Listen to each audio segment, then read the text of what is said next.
Magandang buhay, kabamba! Masarap na pang appetizer naman po ang isi-share ko sa inyo ngayon. Ito ay ang baked tahong. Tara, samahan niyo ulit ako dito sa aking kusina.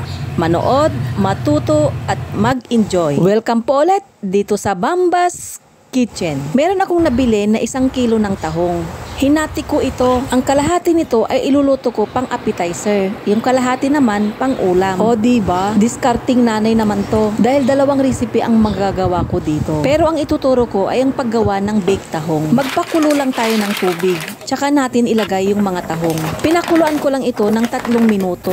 Tsaka ko ito hinango. Palalamigin tsaka natin aalisin yung isang shell niya. Habang pinapalamig natin, gawin naman natin yung kanyang sauce na ilalagay naman nating pang topping sa tahong.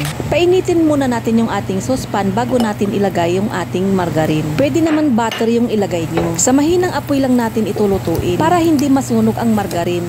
Magiging mapait kasi yung ating gagawin sauce pag nasunog ito. Isinunod kong nilagay yung 2 kutsarang dinikdik na bawang. Gisahin lang ito ng saglit hanggang lumabas yung aroma. Naglagay ako dito ng 1 kutsarang all-purpose flour para maging malapot yung ating gagawing sauce. Pag natunaw na ito, isunod naman natin ilagay yung kalahating cup na fresh milk. Pwede rin namang evaporated milk yung gamitin nyo. Tuloy-tuloy lang natin ito haluin.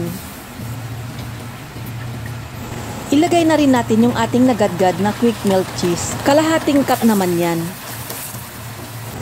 Asin naman yung ginamit kong panimpla at nilagyan ko lang ito ng puting paminta. Pwede naman yung regular na paminta ang ilagay nyo kung wala kayo ng puti. Naglagay din ako dito ng kalahating kutsarita na dried parsley, pandagdag aroma o kaya basil leaves. Kung wala naman kayo nito, pwede naman kahit di na kayo maglagay. Yan, luto na yung ating sauce. Ito naman na yung ating napakuluan na tahong kanina. Inalis ko lang yung kalahating shell nito.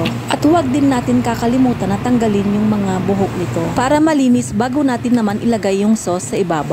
Yung ganitong lutuin, sa restaurant lang natin minsan ito nakakain. O kaya pag may mga okasyon lang, tsaka lang tayo gagawa nito. Saktong-sakto ito dahil malapit na naman ang holiday season. Marami na namang handaan ang magaganap tulad ng family reunion, Pasko at New Year. Kaya kung nag-iisip ka ulit ng mga maihahanda sa Pasko, baka gusto mo itong gawin. Dahil malakas ito makasosyal, dahil masarap at madali lang ito gawin. Naglagay din pala ako dito ng ginadgad na quick melt cheese sa ibabaw.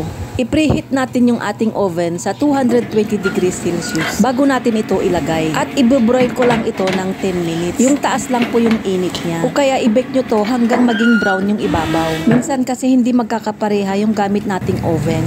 Kung nanonood ka pa hanggang dito, baka pwede mo namang i-like and share ang video na to. At kung hindi ka pa nakapag-follow sa Bamba's Kitchen, pwedeng paki-follow and like naman po ang aking page. Advance thank you sa'yo! Ito pala yung pinangluto ko sa kalahati. Ginisa ko lang naman ito sa bawang, sibuyas, luya at kamatis. Tsaka ako naman nilagyan ng kunting tubig.